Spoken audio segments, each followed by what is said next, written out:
तो जैसा कि लास्ट एपिसोड में हमने देखा था कि हानली येलो मैपल वैली का डिसाइपल बन चुका है, मगर उसकी स्पिरिचुअल रूट कमजोर होने की वजह से ब्रेक थ्रू करना उसके लिए मुश्किल होगा। और उसी वक्त हानली को पता चला फॉरबिडन ग्राउंड के बारे में। इस जगह पर तरह तरह के रेयर हर्ब्स उगा करते थे। अगर हानली उन्हें हासिल कर पाए तो बड़ी ही जल्दी फाउंडेशन एस्टेब्लिशमेंट लेवल पर पहुंच जाएगा। मगर ये काम उतना भी आसान नहीं, क्योंकि वो जगह खतरनाक स्पिरिचुअल बीज से भरी पड़ी थी। साथ ही इस ट्रायल में पूरे कॉन्टिनेंट के 7 सेक्ट भी हिस्सा लेने वाले थे, तो डिसाइपल्स में भी बैटल होना तय है। मगर अपनी कल्टीवेशन जर्नी को किक स्टार्ट करने का हानली के पास इससे अच्छा मौका नहीं होगा, इसलिए वो भी अपने सेक्ट के डिसाइपल्स के साथ फॉरबिडन ग्राउंड की तरफ रवाना हो गया।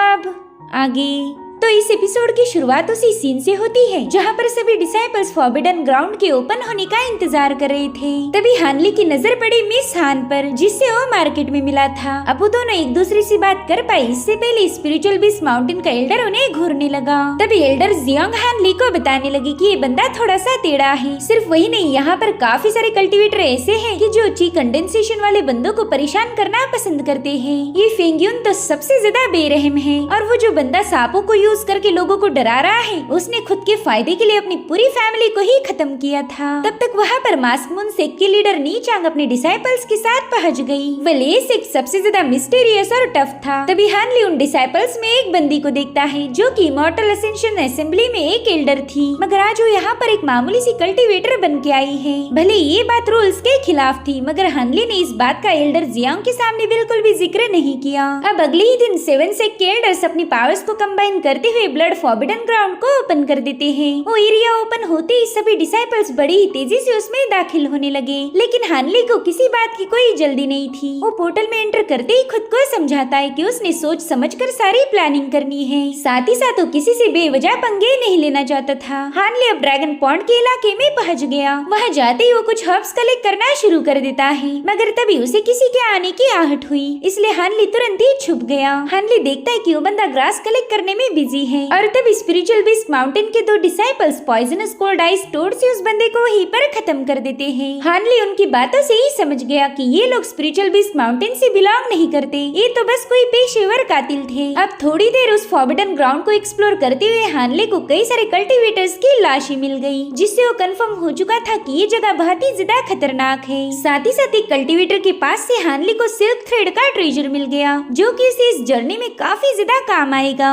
और उसी वक्त हानली को महसूस हुआ कि कोई उस पर नजर रखे हुए है, तो तुरंत ही वहाँ से भाग निकला। दरअसल ये वही मास्क मून सेक्ट के लोग थे। उनकी सीनियर कहने लगी कि हम इस बंदे को कोई नुकसान नहीं पहुँचाएंगे, मैं अपनी कल्टीवेशन सप्रेस करके यहाँ आई हूँ, तो हमें सिर्फ हर्ब्स कलेक्ट करने पर ध्यान देना है। इधर हानली अपनी इनविजिबल सिल्क थ्रेड की पावर को चेक करता है, जो कि उसे काफी ज्यादा इम्प्रेसिव लगी। अब हानली ने एक सेफ जगह ढूंढ ली थी जहाँ पर कोई उसे आसानी से ढूंढने न पाए। इधर पूरे फॉरबिडन ग्राउंड पर जंग का माहौल था। डिसाइपल्स आपस में एक दूसरे को खत्म कर रहे थे, लेकिन हानली किसी भी फाइट में इन्वॉल्व नहीं होना चाहता था। वो कहता है कि बस 3 ही दिनों में यहाँ का स्मोक हट जाएगा, तभी मैं बाहर जाकर जरूरी हर्ब्स की तलाश करूंगा। वही दूसरी तरफ हमें येलो मैपल वैली के डिसाइपल दिखाई जाती है, जो कि किसी के अटैक को डॉज करते हुए इधर उधर भाग रही थी। उसे ट्रैक्शन टूल में एक सीनियर डिसाइपल दिखाई दे रहा था, और ये कोई और नहीं बल्कि हानली था। अब वो बंदी उसे मदद की भीख मांगने लगी, और इधर हानली को समझ नहीं आ रहा था कि उसने क्या करना चाहिए। और तभी उस अटैकर ने इस बंदी पर एक जोरदार हमला कर दिया, मगर तभी हानली बीच में जाकर उसके अटैक को डिस्ट्रॉय कर देता है। उस बंदी से कह रहा था कि तुम ये फाइट बंद करो, वरना तुम्हें हम दोनों का मुकाबला करना पड़ेगा। जिस पर वो बंदी कहने लगी कि तुम्हारे जैसे 100 लूजर्स भी मुझे हरा नहीं सकते, और फिर वो अपनी पावरफुल ब्लेड से इन लोगों पर अटैक करना शुरू कर देती है। तो हानली भी अपने गोल्ड बीटल का यूज करते हुए इस पर काउंटर अटैक कर देता है, जिसे वो बंदी बड़ी आसानी से डॉज कर रही थी। तो हानली ने मौका मिलते ही उसे अपनी सिल्क थ्रेड में जकड़ लिया। उसे लग रहा था कि अब वो बंदी कंट्रोल में आएगी,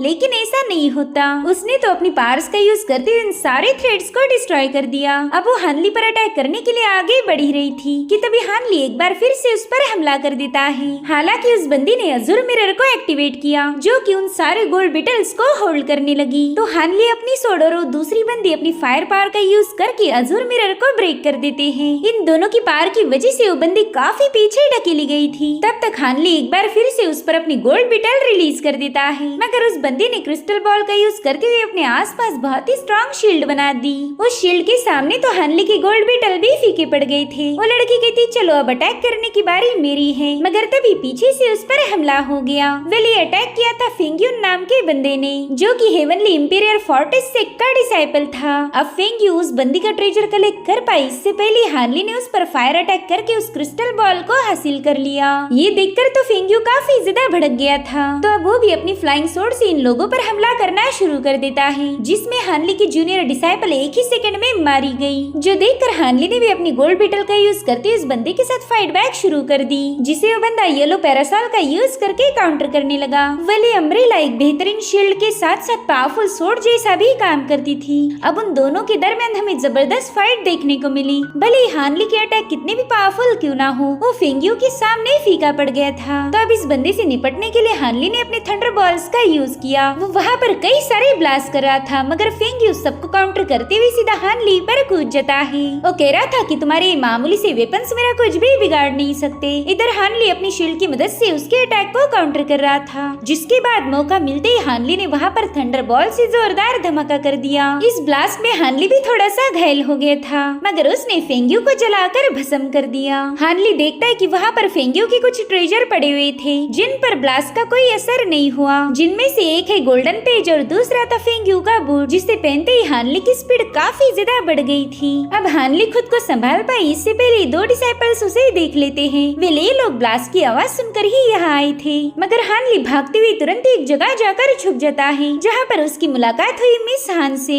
अब उन दो डिसाइपल के वहाँ से जाने के बाद मिस हान उसे बताती है कि फॉरेस्ट में आते ही मुझ पर किसी ने जानलेवा हमला किया, साथ ही साथ मेरी स्टोरेज बैग और मैप भी छीन लिया। अब बिना मैप के मैं कहीं जा नहीं सकती। जिस पर हानली उसे बताता है कि अभी जो दो बंदे मेरा पीछा कर रहे थे वो तुम्हारे ही सेक्ट से बिलोंग करते हैं, तो क्यों ना तुम उनके साथ चली जाओ। जिस पर मिस हान जवाब देते हुए कहने लगी कि मैं उन लोगों को नहीं जानती। फॉरबिडन लैंड में आने से पहले ही हमारे कई सारे डिसाइपल्स को स्ट्रेंजर्स के साथ रिप्लेस किया गया, तो मैं इन नए डिसाइपल्स पर भरोसा नहीं कर सकती। इधर फॉरेस्ट के बाहर सभी एल्डर्स ट्रैकिंग डिवाइस के जरिए अपने डिसाइपल्स को काउंट कर रहे थे। एल्डरली कहते कि पिछली बार हमारे इतने सारे डिसाइपल्स मारे नहीं गए थे, जरूर अंदर कोई गड़बड़ होगी। इधर हानली मिस हान को लेकर हर्ब्स की तलाश में निकल चुका था। वो कहता है कि ये जगह बहुत ही ज्यादा खतरनाक है, तो फिर तुम यहाँ पर क्यों आई। जिस पर मिस हान बताती है कि मेरे पेरेंट्स की मौत के बाद मेरे पास बस मेरा भाई बचा है, मगर कुछ दिनों पहले वो भी बुरी तरह से घायल हो गया। उसे हील करने के लिए मुझे सन डिवाइन फ्लावर की जरूरत है, और वो रेयर हर्ब सिर्फ इसी ग्राउंड पर मिल सकता है, इसलिए मुझे यहाँ पर आना पड़ा। जिस पर हानली कहता है कि ये हर्ब हमें फॉरेस्ट की सेंटर में मिलेगा, और थोड़ी देर में ये लोग सेंटर के पास पहुँच जाते हैं, लेकिन जोंगू नाम के बंदे ने इनका रास्ता ब्लॉक कर दिया। मिस हान हानली को बताती है कि बंदा काफी ज्यादा चालाक है, हमने इससे बिल्कुल भी उलझना नहीं चाहिए। मगर हानली को तो कुछ भी करके फॉरेस्ट के सेंटर में जाना ही था। तब तक जोंगू की खतरनाक पाइथन हानली पर अटैक करना शुरू कर देते हैं। हानली के स्लैश अटैक्स का भी उन पर कोई असर नहीं हो रहा था, तो हानली अपनी इनविजिबल सिल्वर थ्रेड को स्प्रेड करते हुए हवा में फ्लोट करने लगता है, जो देखकर पाइथन भी उसके पीछे आ गई। मगर इससे पहले कि वो स्नेक्स हानली पर अटैक कर पाए, वो बड़ी ही तेजी से नीचे आ जाता है। साथ ही साथ उसने काफी कूल अंदाज में उन सांपों के भी टुकड़े टुकड़े कर दिए थे,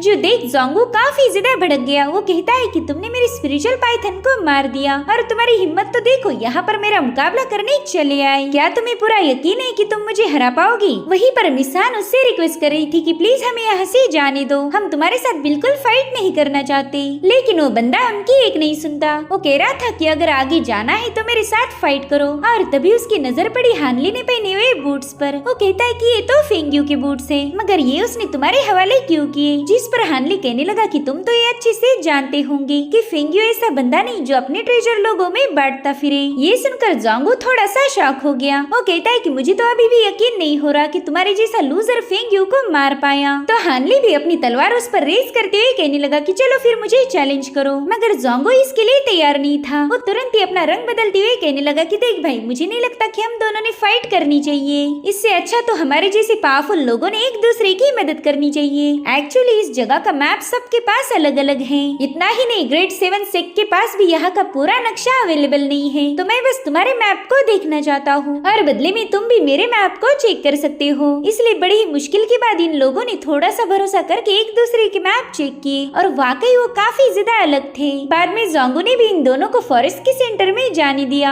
हालांकि इन दोनों को अभी भी जोंगू पर यकीन नहीं था। उन्हें पता था कि ये बंदा हमें ऐसे ही जिंदा नहीं छोड़ेगा। इधर मास्क मून सेक की बंदी अपने डिसाइपल्स के साथ एक केव में पहुंच गई थी। वो सबको आगाह करती है कि यहाँ पर जेड क्रोकोडाइल से उन्होंने पिछली बार हमारे सेक के कई सारे डिसाइपल्स को खत्म किया था। तो ये सभी लोग ग्रुप्स बनाकर स्प्लिट हो जाते हैं और उनकी सीनियर सीधा हब के पास पहुंच गई। लेकिन हब को कलेक्ट करते ही उन पर क्रोकोडाइल्स ने अटैक करना शुरू कर दिए। इनके स्लैश अटैक इतने पावरफुल नहीं थे कि उन क्रोकोडाइल को रोक पाए। तो बंदी अपने ब्रेसलेट का यूज करते हुए इन दोनों क्रोकोडाइल्स को खत्म कर देती है। उसका ये आर्टिफैक्ट काफी ज्यादा पावरफुल था। वही दूसरी तरफ जोंगू अपने साथियों को हान ली और मिस हान के बारे में बताने लगा। वो कहता है कि येलो मैपल वैली का वो डिसाइपल काफी ज्यादा इंटरेस्टिंग है और मैं अच्छे से जानता हूँ कि वो लोग सन डिवाइन फ्लावर केव की तरफ गए होंगे। तो तुम लोग जल्दी से वहाँ जाकर उनका काम तमाम कर देना। इधर हानली बस सन एंड मून बीड का इंतजार कर रहा था और तभी वो बीड वहाँ से गुजर जाता है। दरअसल इस बीड को मास्क मून सेक के एक्सपर्ट्स ने बनाया था, जिसका यूज करके वो लोग इस फॉरेस्ट में मौजूद मिस्ट को गायब कर सकते हैं। अब इनका रास्ता ऑलमोस्ट क्लियर हो गया था। तो हानली मिस हान को लेकर सीधा उस केव में पहुंच जाता है जहाँ पर कई सारे हर्ब्स थे और साथ ही साथ वहाँ पर था सन डिवाइन फ्लावर। मगर ये लोग उसे हासिल करने से पहले जोंगू के 2 चमचे वहाँ पर पहुँच गए। हानली इनके साथ फाइट में इन्वॉल्व होना नहीं चाहता था, मगर उसके पास और कोई ऑप्शन भी नहीं। तभी हान उनसे रिक्वेस्ट करती है कि प्लीज हमें फ्लावर कलेक्ट करने दीजिए, वरना मेरा भाई मारा जाएगा। मगर वो लोग उसकी एक नहीं सुनते और उन्होंने सीधा मिस हान पर अटैक कर दिया था।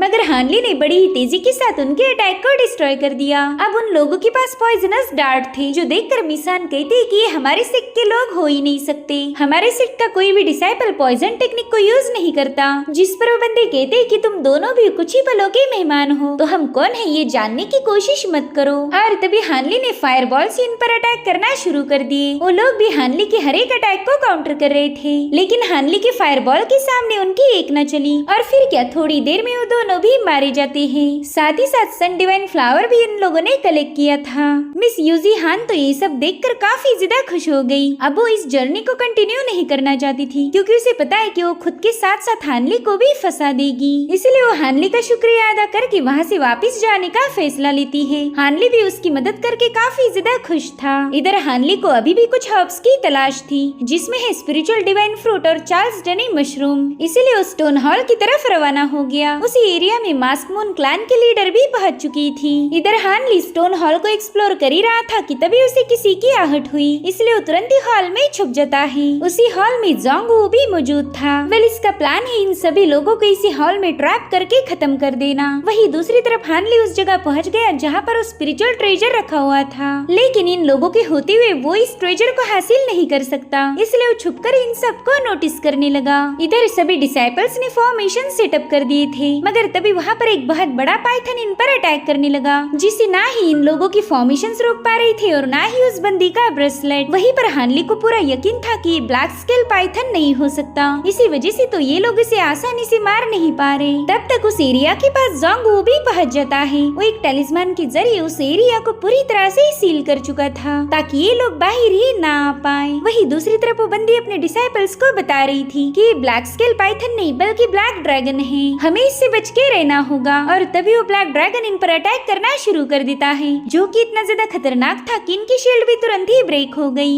साथ ही उस ड्रैगन के अटैक में मास्क मून सेक के कई सारे डिसाइपल्स मारे गए, लेकिन उस ड्रैगन ने एक काम अच्छा किया था कि डिसाइपल्स को मारने के चक्कर में वो वहाँ लगा सील भी हटा देता है। अब वहाँ पर बस वो बंदी ही जिंदा बची थी, तो ब्लैक ड्रैगन ने उसका पीछा करना शुरू कर दिया। उस ड्रैगन से बचते हुए वो बंदी हानली को भी देख लेती है। वो उससे कह रही थी कि जल्दी से बाहर आकर मेरी मदद करो, वरना बाद में तुम भी मारे जाओगे। और तभी वो वहाँ की पेड़ों से टकराकर नीचे गिर गई। ब्लैक ड्रैगन उसे मारने के काफी ज्यादा करीब था, मगर तभी हानली अपनी शील्ड का यूज करते उस ड्रैगन को रोकने लगा, जिसके बाद वो गोल्ड बीटल का यूज करते उस पर हमले करना शुरू कर देता है। मगर उस ड्रैगन की स्किन काफी ज्यादा टफ थी, जिसके चलते हानली उसे घायल नहीं कर पाया। तो अभी दोनों भी वहाँ से भागना शुरू करते हैं। ड्रैगन पर इनके कोई अटैक काम नहीं कर रहे थे। तो फाइनली हानली ने अपनी गोल्ड बीटल का यूज करते हुए वहाँ के एक बहुत बड़े स्टोन पिलर को उसके ऊपर गिरा दिया, जिसके चलते वो ड्रैगन वहीं पर बेहोश हो गया था। और ये सब देखकर वो सीनियर भी हानली से काफी ज्यादा इम्प्रेस हो गई। मगर थोड़ी देर में वो ड्रैगन स्टोन पिलर को हटाने लगा, जो देख हानली उससे कहता है कि तुम बस थोड़ी देर इसे रोक के रखो, तब तक मैं अपने एक स्पेशल टैलिस्मान को एक्टिवेट करता हूँ। अब वो यहाँ से वहाँ भागते हुए एक सेफ जगह ढूंढने लगा। वही दूसरी तरफ वो बंदी अपने ट्रेजर का यूज करके उस ड्रैगन को ट्रैप कर देती है। इधर हानली अपने टैलिस्मान के जरिए गोल्डन ब्रिक को एक्टिवेट कर देता है, मगर उस टैलिस्मान का यूज करने के लिए ढेर सारी स्पिरिचुअल पावर की जरूरत थी, तो हानली चाहकर भी उसे एक्टिवेट नहीं कर पा रहा था। इधर उस बंदी की ताकत भी उस ड्रैगन के सामने फीकी पड़ गई, जिसके चलते वो आजाद हो गया था। अब वो ब्लैक ड्रैगन उस बंदी पर फाइनल अटैक करने के लिए उसके सामने पहुंच गया, मगर तब तक हानली ने अपना काम कर दिया। उसकी गोल्डन ब्रिक बड़ी तेजी से आकर उस ब्लैक ड्रैगन को एक ही हिट में खत्म कर देती है। साथ ही साथ वो टैलिस्मान भी अपना काम पूरा करके हानली के पास आ जाता है। इधर उस मास्क वाली बंदी उस ड्रैगन की सोल और अपना ब्रेसलेट कलेक्ट कर लेती है। वो कह रही थी कि ये ड्रैगन अब तुम्हारा है, जिस पर हानली जवाब देते हुए कहने लगा कि इस ड्रैगन की खाल आर्मर बनाने के लिए एक बहुत ही अच्छा मटेरियल साबित होगी। तो बंदी ड्रैगन बॉडी के और भी यूजेस हानली को बताने लगी। वो कह रही थी कि तुम इसके हॉर्न्स और क्लॉज से मैजिकल टूल बना सकते हो। इसका ब्लड भी एलिक्सर्स की रिफाइनिंग के लिए सबसे बेस्ट है। तो हानली तुरंत ही उस ब्लैक ड्रैगन पर एक कट मार देता है। उसके अंदर उसे एक कोर मिली थी। तो हानली उस बंदी से पूछने लगा कि आखिर ये क्या है? मेरे ख्याल से इसकी ये डिमोनिक कोर होगी। तो बंदी तुरंत ही जाकर उस कोर को चेक करने लगी, लेकिन जब तक वो समझ पाए कि ये क्या है, तब तक वो कोर वहाँ पर अपनी पावर्स रिलीज कर चुकी थी। ये दोनों भी उस कोर की चपेट में आ गए। इन्हें एक अजीब सी फीलिंग महसूस होने लगी थी, जिसके बाद अचानक से ये दोनों एक दूसरे को किस करने लगे। इनका खुद पर कोई कंट्रोल था ही नहीं, और फाइनली ये दोनों इंटीमेट हो जाते हैं। कुछ घंटों बाद जब हानली की नींद खुली तो तुरंत ही अपने कपड़े पहन लेता है। उसे समझ नहीं आ रहा था कि उसने ये सब क्या कर दिया। तभी वो बंदी उसे बताती है कि दरअसल वो डिमोनिक कोर ना होकर ब्लैक ड्रैगन के टेस्टिकल्स थे। अगर वो किसी फीमेल के कांटेक्ट में आए तो मधुहोशी की अजीब सी एनर्जी रिलीज करते हैं। तो हमारे बीच जो कुछ भी हुआ वो बस एक एक्सीडेंट था, इसलिए तुम इसे एक सपना समझकर भूल जाओ। तो हानली भी उसकी हाँ में हाँ मिला देता है। अब उस बंदी ने वहाँ का बॉक्स कलेक्ट कर लिया और हानली ने ढेर सारे हर्ब्स जमा करना शुरू कर दिए। यहाँ पर उसे काफी सारे रेयर हर्ब्स मिल गए थे, जो कि ब्रेक थ्रू करने में उसकी मदद करेंगे। इधर उस बंदी को भी हानली काफी ज्यादा इंटरेस्टिंग लगा, लेकिन ये बात वो हानली के सामने बिल्कुल भी शो नहीं कर रही थी। अब ठीक 3 दिन गुजरने के बाद फॉरबिडन लैंड क्लोज होने का वक्त हो चुका था, जिस वजह से एल्डर्स ने वहाँ मौजूद बैरियर को तुरंत ही ओपन कर दिया और हम देख पाते हैं कि जिंदा बचे हुए सारे डिसाइपल्स 1 बाय 1 बाहर आ चुके हैं। वहीं पर हम एल्डर ली हुआ के चेहरे पर टेंशन क्लियरली देख पाते हैं, क्योंकि उन्होंने एल्डर फुई उनके साथ शर्त लगाई थी। इधर बंदी हानली से कह रही थी कि हमारे दरमियान जो कुछ भी हुआ तुम उसे भूल जाओ, ये बात गलती से भी किसी के साथ शेयर मत करना। तो हानली उससे प्रॉमिस करता है कि ये बात वो हमेशा अपनी दिल की गहराइयों में छुपा कर रखेगा, और अगर फ्यूचर में ये बंदी कभी भी किसी मुश्किल में फंस गई तो जरूर से उसकी मदद करेगा। हालांकि वो बंदी कह रही थी कि तुम एक ची कंडेंसेशन के बंदे हो, भला तुम मुझे क्या ही प्रोटेक्ट करोगे? बेहतर होगा कि तुम खुद ही इस बेरहम दुनिया में सरवाइव करने की कोशिश करो। अब वो ऐसी जा रही थी कि तभी हानली ने उससे उसका नाम पूछा, लेकिन वो अपना नाम बताए बिना ही वहाँ से फ्लाई करने लगी, जो देख हानली को थोड़ा सा बुरा लग रहा था। और तभी उसे उस लड़की की आवाज आई। वो कह रही थी कि मेरा नाम है नानगोंग वान, जो सुनकर हानली के फेस पर एक प्यारी सी स्माइल आ गई। इधर ये सभी एल्डर्स बाकी बचे हुए डिसाइपल्स का वेट कर रहे थे। तभी नानगोंग पोर्टल से बाहर आ जाती है, मगर उसकी सीनियर अपनी बंदी को जिंदा देखकर ज्यादा खुश नहीं हुई। वहीं पर एल्डर फुयून एल्डर ली हुआ को चिढ़ाते हुए कहने लगे कि शायद आज मेरे दोस्त का दिन कुछ ज्यादा ही खराब है, मगर एल्डर ली उससे कहते हैं कि इतनी जल्दी खुशियाँ मत मनाओ, अभी भी पोर्टल क्लोज होने में थोड़ा वक्त बाकी बचा है। और तभी एकदम लास्ट मोमेंट पर हानली उस पोर्टल से बाहर आ गया। वो तो बस मास्क मून सेक्ट की कैरेज को ही देखे जा रहा था, क्योंकि वो नानगोंग को ठीक से अलविदा नहीं कह पाया। तभी एल्डर ली हुआ हानली से कहने लगी कि चलो चलो जल्दी से तुमने जो भी लाया है वो हमें शो करो। तो हानली भी अपनी स्टोरेज बैग खाली करना शुरू कर देता है। उस अकेले ने ही इतने सारे रेयर हर्ब लाए थे, जो कि पूरे के पूरे 7 सेक्ट के डिसाइपल भी कलेक्ट नहीं कर पाए, जिन्हें देखते ही एल्डर ली हुआ ने खुश होकर जोर जोर से हंसना शुरू कर दिया। वो एल्डर फुयून से कहते हैं कि अब तो इन्हें काउंट करने की भी जरूरत नहीं है, क्योंकि हम क्लियरली बता सकते हैं कि आप बेट हार चुके हो। चलो अब जल्दी से मेरे ब्लड ड्रैगन की इनर कोर मुझे दे दो। एल्डर फुयून तो ये देना भी नहीं चाहते थे, मगर बेट लगाई है तो पूरी भी करनी पड़ेगी। इस इनर कोर को हासिल करके एल्डर ली हुआ काफी ज्यादा खुश थे। वो हानली से कहते बच्चे पाइथन पर तुम मेरे पास रुक जाना। तो हानली भी उनकी बात मान जाता है। एल्डर ली कह रही थी कि हानली तुमने काफी अच्छा काम किया है, इसलिए मैं तुम्हें वापस लौटने के बाद अजुरिसन सोर्ड मैनुअल रिवॉर्ड दूंगा। साथ ही साथ वो हानली को उनका डायरेक्ट डिसाइपल बनने का भी ऑफर देते हैं, जिसे हानली ने तुरंत ही एक्सेप्ट कर लिया। लेकिन वो मास्टर को एक और बात की रिपोर्ट करता है। वो कह रहा था कि स्पिरिचुअल बीस्ट माउंटेन के डिसाइपल्स हमेशा स्पिरिचुअल बीस्ट का यूज करके ही फाइट करते हैं, मगर उनमें से कुछ लोग पॉइजनस वेपन का इस्तेमाल कर रहे थे। ये सब सुनकर तो एल्डर ली हुआ को भी थोड़ा सा टेंशन आ गया, मगर वो हानली की इस खबर को अप्रिशिएट करते हुए कह रहे थे कि बस कुछ समय के लिए इस बात को सीक्रेट रखो। अब सेक्ट में वापस आने के बाद हानली ने फाउंडेशन एस्टेब्लिशमेंट के लिए एलिक्सर बनाना शुरू कर दिए। उसके स्पिरिचुअल रूट्स इतने स्ट्रॉन्ग नहीं थे, जिस वजह से उसे लगभग 10 एलिक्सर स्पिल की जरूरत पड़ेगी। साथ ही साथ उसे इस बात का भी खतरा था कि जब वो उन्हें रिफाइन करेगा तब उसमें से कई सारी पिल्स अपने आप वैनिश हो जाएगी। इसलिए हानली ने फॉरबिडन लैंड से जितने भी हर्ब्स कलेक्ट किए थे उन सबको यूज किया। ये उसके पास ब्रेक थ्रू करने का आखिरी मौका था। तो कई सारी पिल्स बनाकर उन्हें रिफाइन करने के लिए अर्थ फायर रूम चला गया। ये वो जगह है जहाँ पर डिसाइपल्स कुछ स्पिरिचुअल स्टोन्स देकर यहाँ लगे फर्नेस का यूज कर सकते हैं। तो हानली ने भी वहाँ पर मौजूद एक फर्नेस रूम रेंट पर ले ली। अब वो तुरंत ही वहाँ लगी फर्नेस में उसने बनाई हुई पिल्स को डालकर उसे रिफाइन करना शुरू कर देता है, लेकिन इसमें उसे काफी ज्यादा वक्त लग रहा था और शुरू की कुछ पिल तो फर्नेस के बाहर आते ही डिस्ट्रॉय हो गई, जो देखते ही हानली थोड़ा सा घबरा गया क्योंकि ये उसके पास आखिरी मौका था। जिसके बाद हानली ने कई सारी एलिक्सर पिल्स प्रॉपर्ली रिफाइन कर ली। इसमें उसे काफी दिन लग गए थे और फिर वो उन्हें कंज्यूम करके कल्टीवेशन करना स्टार्ट कर देता है। उसे अपने कोर में काफी ज्यादा गर्माहट फील हो रही थी। साथ ही साथ उसे ऐसा लग रहा था कि मानो उसकी बॉडी पर लाखों चींटियां रेंग रही हो। और फिर थोड़ी देर बाद उसकी बॉडी अचानक से शांत होने लगी। उसे महसूस हो रहा था कि उसकी बॉडी पूरी तरह से क्लींस हो गई है। साथ ही साथ उसकी बोन मैरो भी रिफाइन हुई थी। अब ऐसे ही कई दिन बीत जाते हैं और अब हानली के पास बस एक ही पिल बाकी बची थी। इस बार उसे कुछ भी करके सक्सेसफुल होना ही है। उसके लिए तो सिचुएशन ऐसी थी नाउ और नेवर। तो अब हानली ने उस पिल को भी कंज्यूम कर लिया। उसे ऐसा फील हो रहा था कि उसकी बॉडी में यूनिवर्स की सारी पावर समा रही हो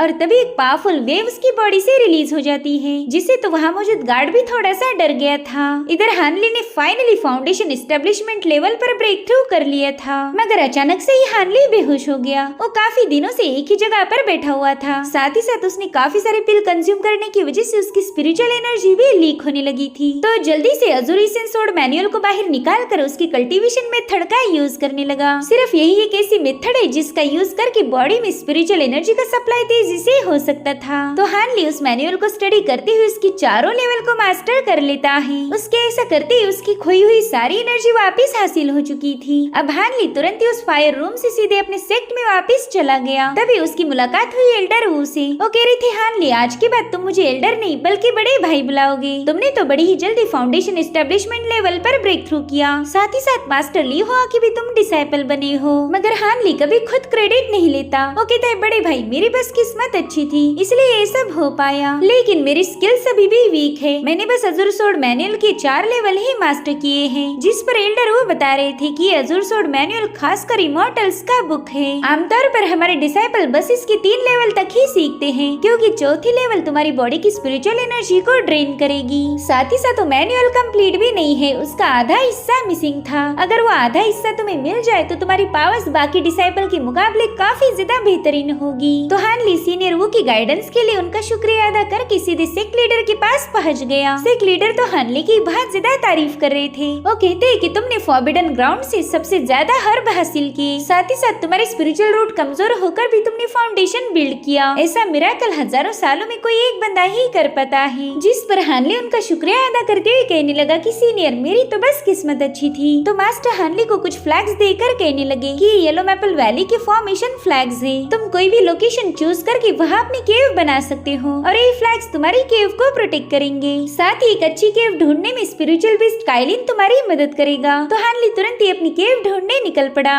और तभी एक बंदी हानली से बात करने पहुंच गई। उससे पूछ रही थी कि क्या तुमने लूफेंग को मारा था। दरअसल ये वही बंदी है जिसकी हानली ने इज्जत बचाई थी, मगर हानली इसके लिए साफ मना कर देता है। मिस चेन कहने लगी कि भले ही तुम इस बात को मानो या ना मानो, मैं अच्छे से जानती हूँ कि उस रात तुम्ही ने मेरी जान बचाई थी। वहीं दूसरी तरफ हम जो मुरेन जो कि हानली का फर्स्ट मास्टर था उसकी बेटी को देखते हैं, जो कि हानली को काफी ज्यादा मिस कर रही थी। हानली ने उससे प्रॉमिस किया था कि वो जल्दी वापस आएगा, मगर अभी तक हानली अपना वादा पूरा नहीं कर पाया। इधर हानली काइलिन नाम के चूहे को फॉलो करते हुए अपने नए घर की तलाश करने लगा। काइलिन ने उसके लिए एक बेस्ट केव ढूंढ के दी थी, जहाँ पर एक स्पिरिचुअल स्प्रिंग भी थी। ये अपने आप में ही एक बहुत रेयर बात है, इसलिए हानली काइलिन का लाड करते हुए इसे थैंक्स बोलने लगा। साथ ही साथ हानली ने वहाँ पर 2 फॉर्मेशन फ्लैग भी सेटअप किए थे। अब वो काइलिन को एक स्पिरिचुअल पिल खिलाकर वहाँ से भेज देता है, मगर उस चूहे ने उसे शो किया कि फ्लैग फॉर्मेशन किसी काम का नहीं। वो फ्लैग फॉर्मेशन तो एक चूहे को भी रोक नहीं सकते थे, तो भला एक इंसान को क्या ही रोकेगा। इसलिए हानली डिसाइड करता है कि वो मार्केट जाकर कोई अच्छा सा फॉर्मेशन परचेस करेगा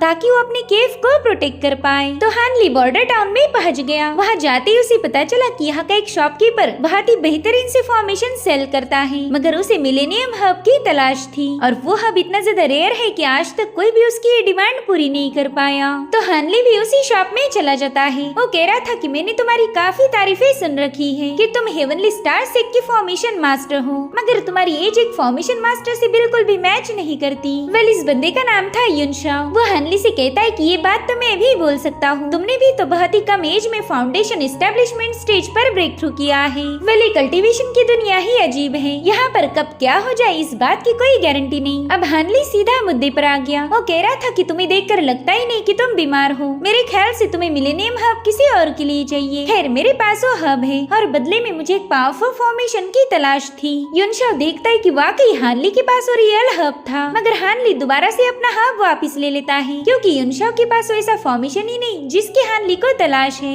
हानली उसे बता रहा था कि मुझे एक डिफेंसिव फॉर्मेशन की जरूरत है जो कि लोगों की नजरों में भी ना आए, साथ ही साथ उन्हें कंफ्यूजन भी होनी चाहिए। तो युनशाओ से 5 एलिमेंटल रिवर्सल फॉर्मेशन शो करता है। वो कह रहा था कि इसे मैंने और मेरी दोस्त ने मिलकर बनाया था। ये हाईली पावरफुल कल्टीवेटर्स के अटैक को भी डिफेंड कर सकता है। तो हानली उससे पूछने लगा कि अगर तुम्हारे पास इतना स्ट्रॉन्ग फॉर्मेशन था फिर अभी तक सेल क्यों नहीं किया, जिस पर वो बंदा बताता है कि ये फॉर्मेशन इनकम्प्लीट है, लेकिन अगर तुम वो हब एक्सचेंज करने के लिए तैयार हो तो मैं कुछ ही महीनों में इसे कंप्लीट करके तुम्हें दे दूंगा। साथ ही साथ हानली देखता है कि ये बंदा तो मैजिकल टूल बनाने में भी माहिर है। वो हानली को भरोसे के तौर पर टूल रिफाइनिंग की बुक ऑफर करता है। वो कह रहा था कि इसमें मेरी सारी सीक्रेट मेथड है, जब तक मैं तुम्हें फॉर्मेशन बनाकर ना दूं तब तक तुम इसे अपने पास रख सकते हो। साथ ही हानली को उस बुक में एक नाम मिला जो कि था शिनरुइन। तो समझ जाता है कि शायद युनशाओ इसी पर्सन को बचाना चाहता है। इधर युनशाओ से बताता है कि रुइन फॉर्मेशन की रियल मास्टर है। इस फॉर्मेशन को उसने और मैंने मिलकर बनाया था, मगर फिलहाल वो काफी ज्यादा बीमार है। ये सब सुनकर हानली समझ गया कि बंदा उसे धोखा नहीं देगा। तो हानली ने उसे ब्लैक ड्रैगन की स्किन और बोन्स भी दे दिए ताकि युनशाओ उनका यूज करके मैजिकल डिवाइन आर्टिफैक्ट बना पाए। साथ ही साथ हानली ने उसे मिलेनियम हब भी दे दिया था ताकि वो बंदा रुइन की जान बचा पाए। और अब हमें 15 दिन बाद का सीन दिखाया गया जहाँ पर एल्डर वो सीनियर ए को चुपचाप से फॉलो कर रहे थे। वहीं पर सीनियर ए जोंगवू से मिलने पहुंच चुका था जो कि उसे एक मैकेनिज्म पपेट दे देता है। गाइस, ये वही बंदा है जिसने हानली को फॉरबिडन ग्राउंड पर जान से मारने की कोशिश की थी और सीनियर ए इस बंदे के साथ मिलकर अपने ही सेक को धोखा दे रहा था। और तभी ये लोग एल्डर वो को देख लेते हैं। एल्डर ये अपना ये राज किसी के सामने आने नहीं देना चाहता था, अगर ऐसा हुआ तो उसका सारा प्लान बर्बाद हो जाएगा,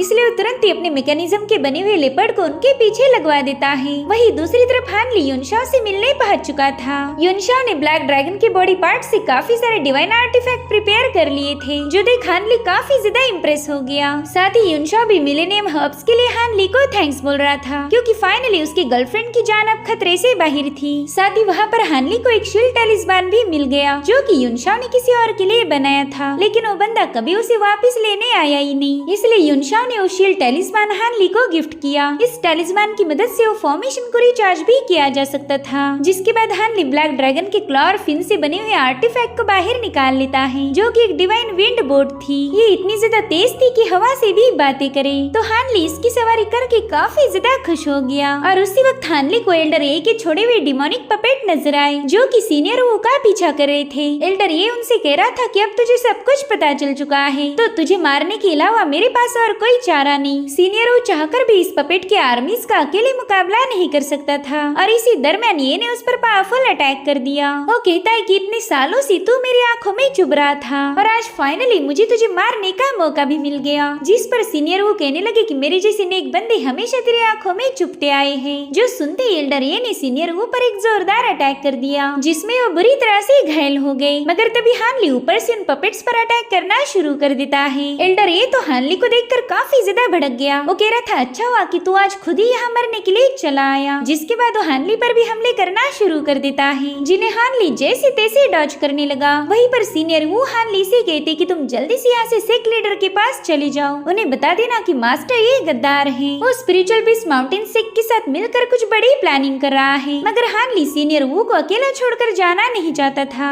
तब तक सारे पपेट्स ने एक साथ मिलकर सीनियर वो पर अटैक कर दिए, लेकिन हानली ने समय रहते वहाँ पर एक शील्ड बना ली थी। साथ ही साथ वो कई सारे पपेट्स को भी निपटा देता है और फिर मौका मिलते ही उसने सीनियर वो को विंड बोट में खींच लिया। ये लोग एल्डर ए के सारे अटैक को डॉज करते हुए सीधे हानली की केव की तरफ रवाना हो गए। हानली उन्हें बताता है कि मेरे पास काफी सारे एलिक्सर्स है जो जो कि आपको फटाफट से हील कर देंगे। मगर सीनियर वो कहते कि हमारे पास ज्यादा वक्त नहीं बचा, तुम जल्दी से सेक्ट लीडर जोंग के पास जाकर इस बात की रिपोर्ट करो। दरअसल 100 सालों से जू कंट्री का 6 devil dao sect yellow maple valley को कंट्रोल करना चाहता था, मगर वो कभी कामयाब नहीं हुए। हालांकि इस बार कहानी कुछ अलग थी। एल्डर ये और जोंग इसी 6 डेविल सेक्ट के जासूस है। सीनियर वू को ये भी शक था कि इन्होंने दूसरे सेक्ट में भी अपनी जासूसों को सेट किया होगा, इसलिए वो चाहती थी कि इन जासूसों को जल्दी से पकड़ा जाए, वरना इस कॉन्टिनेंट के सभी 7 सेक्ट बर्बाद हो जाएंगे। इधर हानली उन्हें लेकर सीधे अपने केव के पास पहुंच गया। वो पहला सीनियर वू की जान बचाना चाहता था। साथ ही साथ हानली को पता था कि मास्टर ये यहाँ पर जरूर आएगा, तो युनशाओ ने दिया हुआ आधा अधूरा फॉर्मेशन सेटअप करना शुरू कर देता है। मगर वो फॉर्मेशन फुल्ली एक्टिवेट हो पाई इससे पहले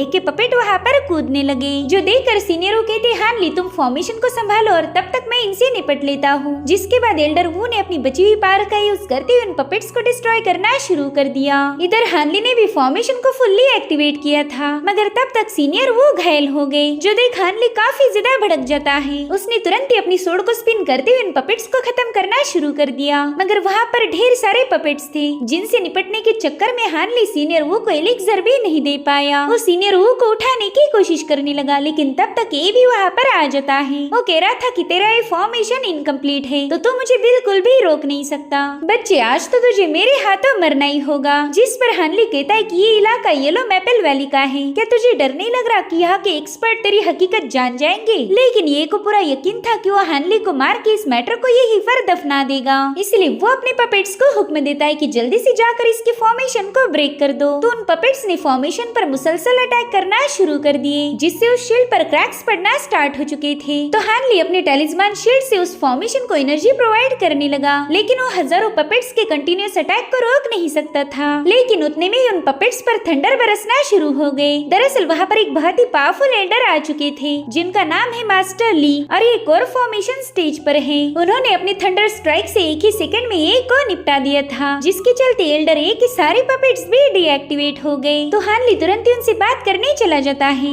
एल्डर उसे बताते हैं कि मैं काफी दिनों से ये पर नजर रखी हुई था, लेकिन मैंने कभी सपने में भी नहीं सोचा कि ये बंदा डेविल सेक्ट का जासूस होगा। वहीं पर हानली उनका शुक्रिया अदा करने लगा। अगर मास्टर ली टाइम पर नहीं आते तो शायद एल्डर ये के पपेट्स हानली को खत्म कर देते, मगर हानली और मास्टर ली सीनियर वू की मौत से काफी ज्यादा मायूस हो गए। हानली उन्हें बताता है कि सीनियर वू ने हमेशा मेरा साथ दिया, उन्होंने हमेशा मुझे गाइड किया, लेकिन आज मैं उनकी जान बचाने में नाकाम रहा। तो मास्टर ली उसे समझाते हैं कि तुम खुद को ब्लेम मत करो, सबकी अपनी अपनी डेस्टिनी है, जिसे हम बिल्कुल भी बदल नहीं सकते। तुमने अपनी तरफ से पूरी कोशिश की थी, इसलिए बस अब अपने मार्शल ब्रदर को अलविदा कह दो। अब मास्टर ली के वहाँ से जाने के बाद हानली एल्डर ए का बटवा उठा लेता है, जिसमें उसे डेवलपमेंट टेक्निक मिली, और इसी का यूज करके एल्डर ए उन पपेट्स को कंट्रोल कर रहा था। बाद में हानली ने सीनियर वो के फाइनल रिचुअल्स पूरे किए। वो कहता है सीनियर मैंने आपके लिए माउंटेन पर एक स्पेशल जगह चूज की है, ताकि आप हमेशा यहाँ से माउंटेन के बेस्ट नजारे देख पाओ। अगर आप मुझे फॉर्मेशन सेटअप करने नहीं बोलते तो शायद मैं मारा जाता, मगर आपने अपनी जान जोखिम में डालकर मुझे प्रोटेक्ट किया, और आपका ये एहसान मैं जिंदगी भर नहीं भूलूंगा। आप हमेशा मेरी यादों में जिंदा रहोगे। जिसके बाद हानली उन्हें अलविदा कहकर वहाँ से चला गया, और इसी के साथ एपिसोड यहीं पर एंड हो जाता है। Thank you so much for watching. Bye bye, take care.